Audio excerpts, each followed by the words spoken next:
దేవుని నామానికి మహిమ కలుగును గాక. క్రీస్తు పేరట మీ అందరికీ ప్రత్యేక వందనాలు. మనిషి యొక్క అవసరాలను గురించి ఒకసారి ఆలోచన చేసినట్లయితే లెక్కకు మించినవిగా ఉంటున్నవి. అంకెలు సంఖ్యలు సరిపోవు. మనిషి యొక్క అవసరాలను మనం లెక్కించినట్లయితే లెక్కకు మించినటువంటి ఇన్ని మనుషుల యొక్క అవసరాలను మనం రెండు భాగాలుగా విభజించినట్లయితే, మొదటిది ఫెల్ట్ నీడ్స్ అనగా భావించిన అవసరాలు. రెండవది రియల్ నీడ్, సాల్వేషన్, నిజమైన అవసరం, అదే రక్షణ. ఈ ఫెల్ట్ నీడ్స్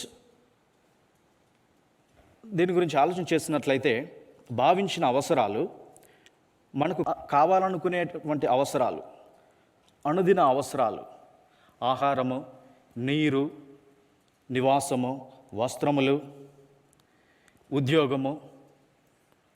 ఇంకా మీరు అనుకోవచ్చు, అసలైంది ముఖ్యమైనది ఇంకా చెప్పట్లేదేంటి అని. అదే మీరు అనుకున్నట్లుగా డబ్బు. ఇలా చెప్పుకుంటూ పోతే ఎన్నో అవసరాలు ఉన్నాయి. వీటి కోసం మనుషులు ఎంతగానో చింతిస్తున్నారు. ప్రియమైన దేవులారా, ఒకవేళ మీరు కూడా ఈరోజు ఈ మాటలు వింటూ మీ అవసరాల కోసం, మీ అనుదిన అవసరాల కోసం ఆలోచిస్తూ అతిగా చింతిస్తున్నారేమో. ఈ అనుదిన అవసరాల గురించి మీరు అతిగా చింతిస్తూ నిజమైన అవసరాన్ని మీరు మరిచి మీరు చింతిస్తున్నారేమో. మీ అవసరాల కోసం, మీ అనుదిన అవసరాల కోసం మీరు చింతిస్తున్నట్లయితే ఈరోజు ఈ వాక్యం ఇది మీకోసమే.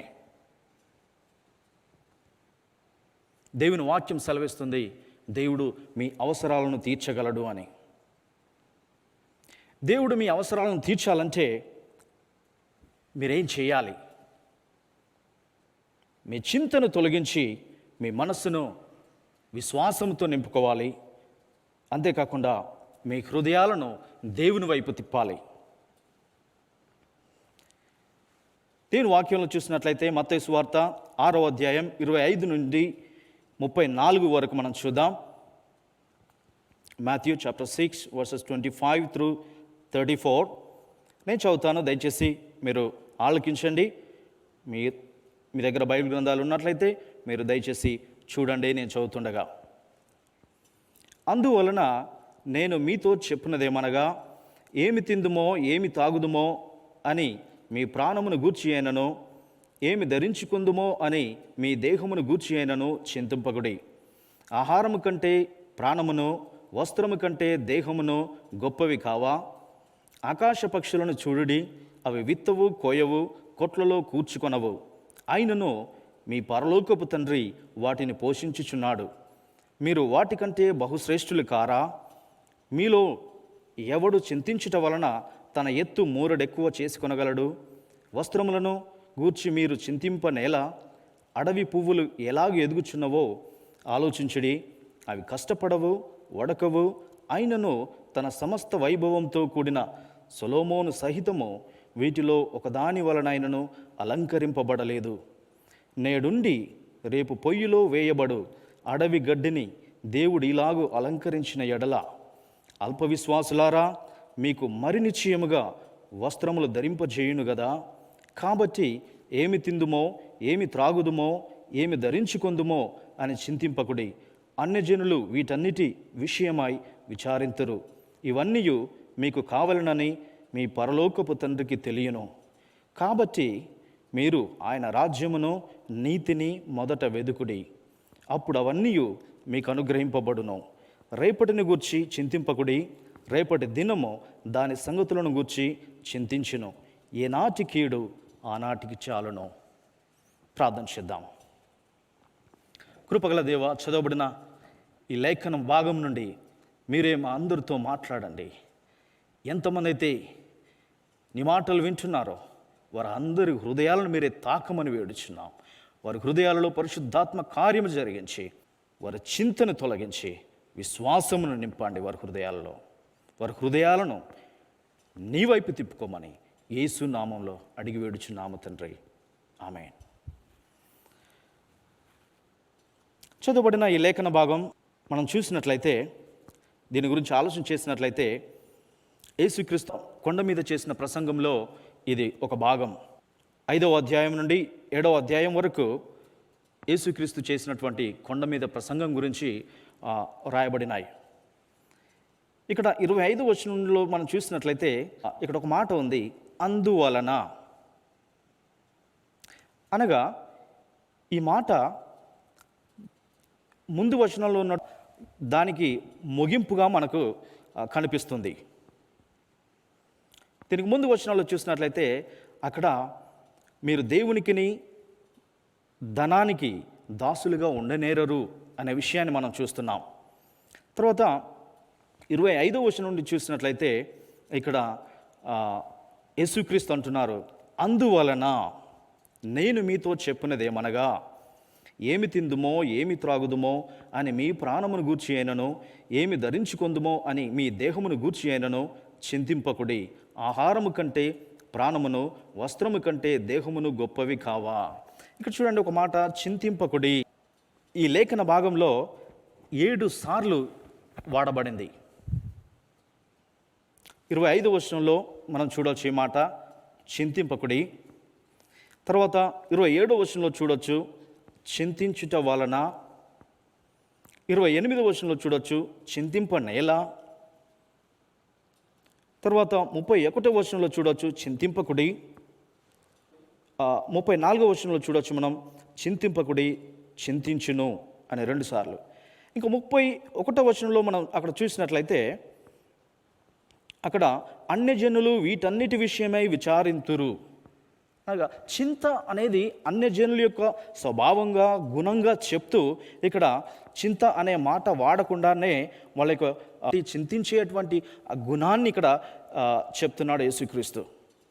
అనగా ఈ లేఖన భాగం అంతా మనం చూసినట్లయితే దాదాపు 7 సార్లు చింత అనే మాట వాడబడినట్లుగా మనం చూస్తున్నాం.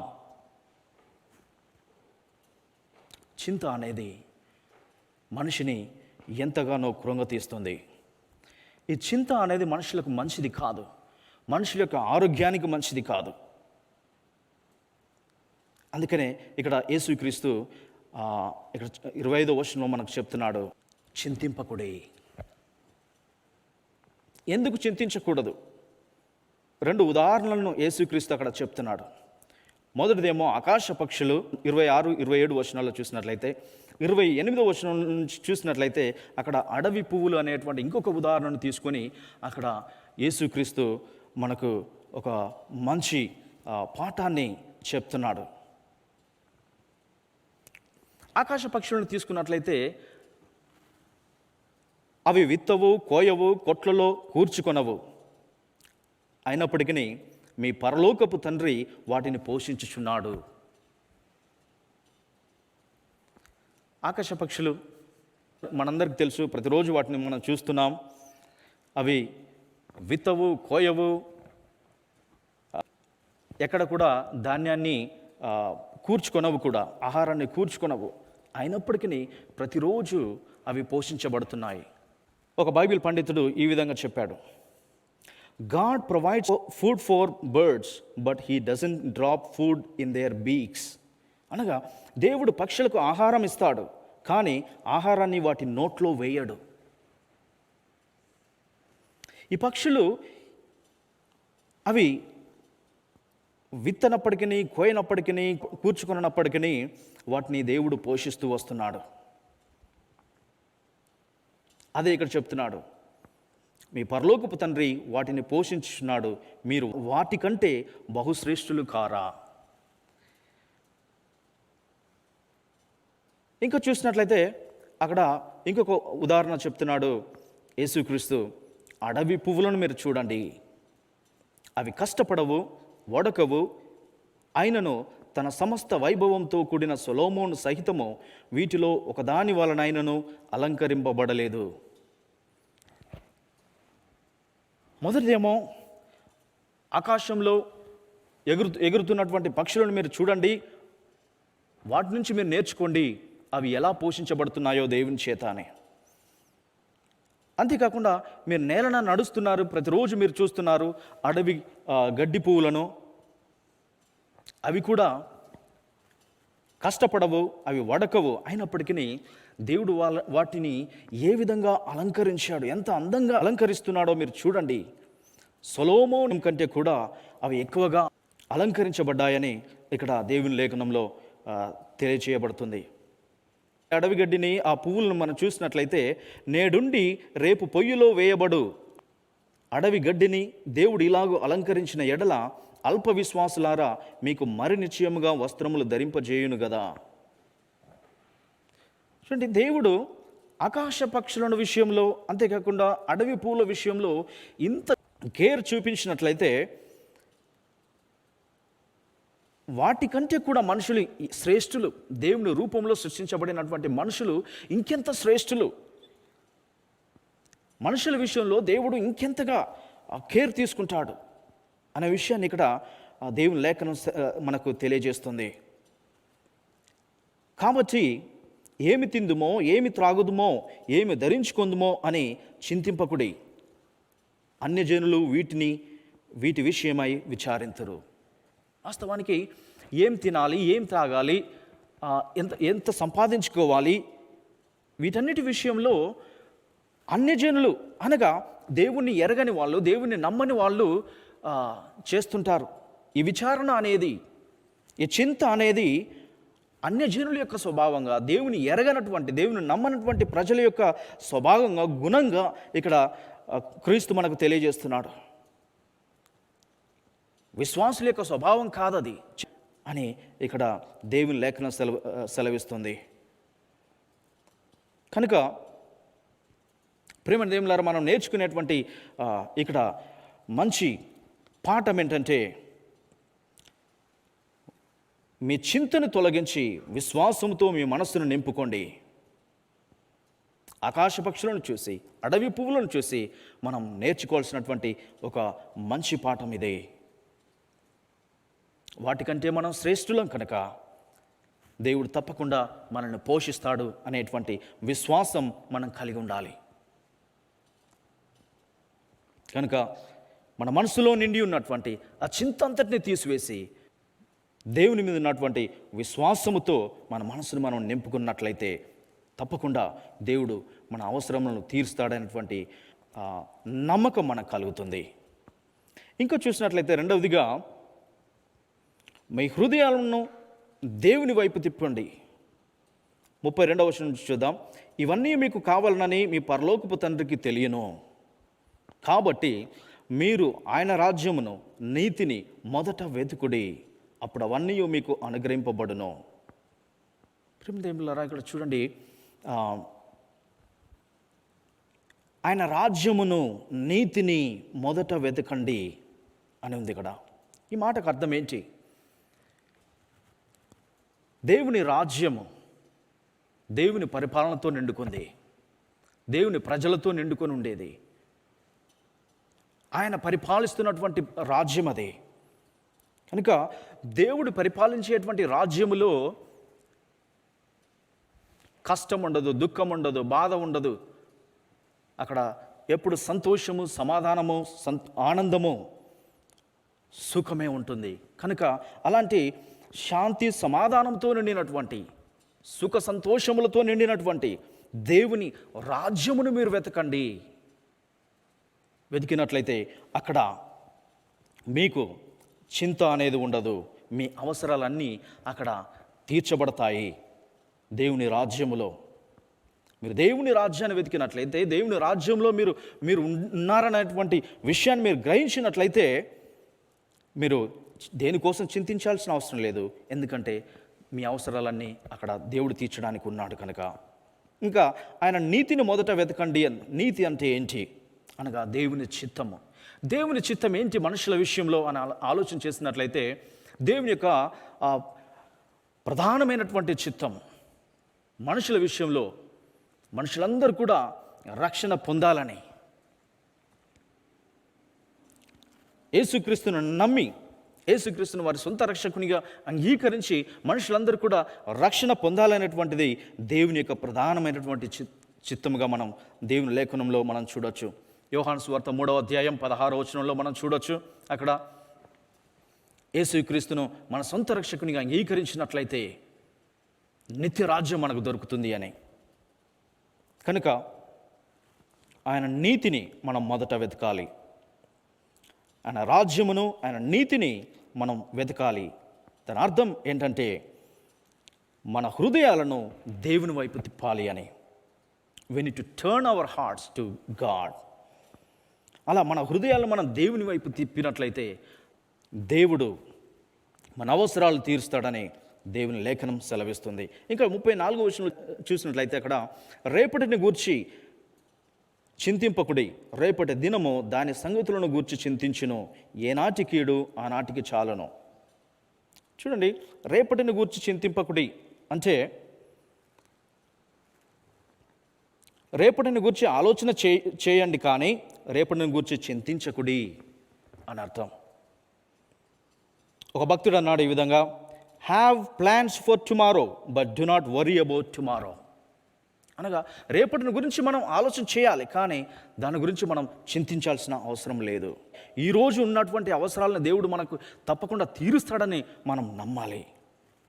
ప్రేమ దేవులారా, ఎంత చక్కటి దేవుని లేఖనం! దీన్ని మనం గుర్తు చేసుకోవాలి. యేసుక్రీస్తు అంటున్నాడు, మీరు దేని గురించి చింతించాల్సిన అవసరం లేదు. ఎందుకంటే మీరు ఆకాశ పక్షుల కంటే, అడవి పువ్వుల కంటే శ్రేష్ఠులు. దేవుడు మిమ్మల్ని పోషించగలడు, దేవుడు మీ అవసరాలను తీర్చగలడు. అయితే మీరు చేయాల్సింది ఏంటంటే దేవుని యందు మీరు విశ్వాసం ఉంచాలి. అనగా మీ చింతను మీరు తొలగించి మీ మనసును విశ్వాసంతో నింపుకోవాలి. Replace your worry with faith. రెండవదిగా చూసినట్లయితే turn your hearts to God. అనగా మీ హృదయాలను దేవుని వైపు మీరు తిప్పాలి. ఈ రోజుల్లో చూసినట్లయితే మనకు తెలుసు, పరిస్థితులు చాలా భయాందోళనను కలిగిస్తున్నటువంటి పరిస్థితులు.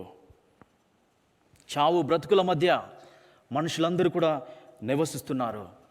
ప్రియమైన దేవులారా, దేవుడు ఇలాంటి పరిస్థితులను, ఇలాంటి క్లిష్ట పరిస్థితులను మనకు కలిగిస్తున్నాడంటే మన హృదయాలను దేవుని వైపు మనం తిప్పాల్సి ఉందనే విషయాన్ని మనం గ్రహించాలి. ఎప్పుడు ఆహారం గురించి, ఏం తిందామా అని దీని గురించి, లేదంటే వస్త్రముల గురించి, నివాసం గురించి, ఉద్యోగం గురించి, డబ్బు గురించి ఆలోచన చేస్తూ పరుగులు తీస్తూ ఉన్నాడు.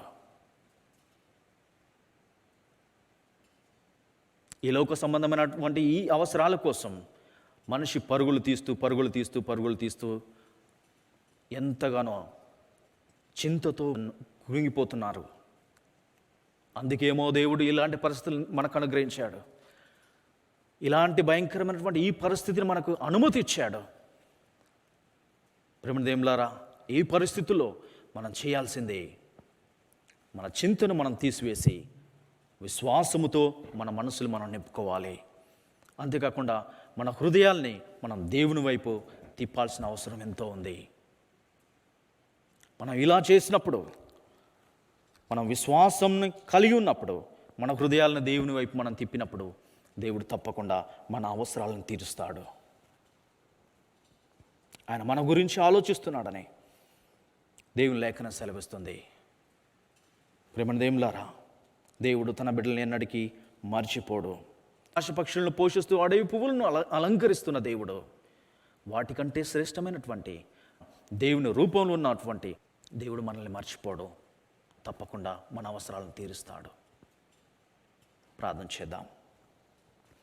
కృపగల దేవా, నీ చక్కటి వాక్యం నుంచి మా అందరితో మీరు మాట్లాడినందుకు నీకు వందనాలు.